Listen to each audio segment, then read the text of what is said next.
Hello, welcome to Thursday, April 16th. Hope you're having a good morning so far.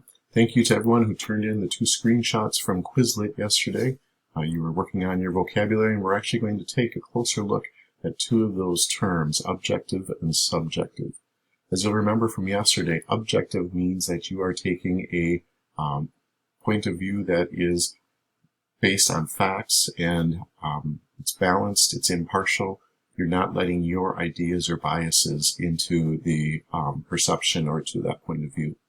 On the other hand, subjective means you are letting your opinions, your feelings, your biases into that point of view or into that perception. And so we're going to take a look at that by exploring a video clip from Bend It Like Beckham. So if you got to this video, you obviously were already in April 16th, but I have listed there the objectives, the resources with the clip to the link to the video, and then your assignment. The assignment is listed, put into the general channel under assignments, and when you click on that, it will bring up the resources. Oops, sorry.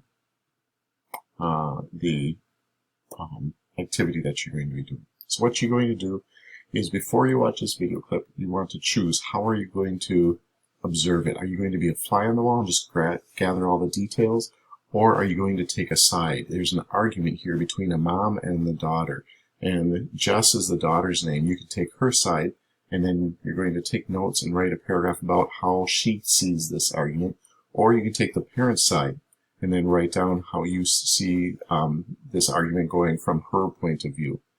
All right, so you're going to write down which side you're taking. As you watch the clip, take your notes here, and then finally you're going to write a paragraph explaining the truth. A lot of times the truth depends upon what side you are taking, and so you want to write the truth from the side that you've chosen up in number 1. Write a paragraph about that. We're going to talk about that more on Monday. This is due on Saturday by midnight, so I have a chance to look at them on Sunday, but you probably can get this all done today since it's a short clip and then a paragraph. Blessings on your work, and I hope you do well through the rest of the day, and we'll see you tomorrow in that optional live session.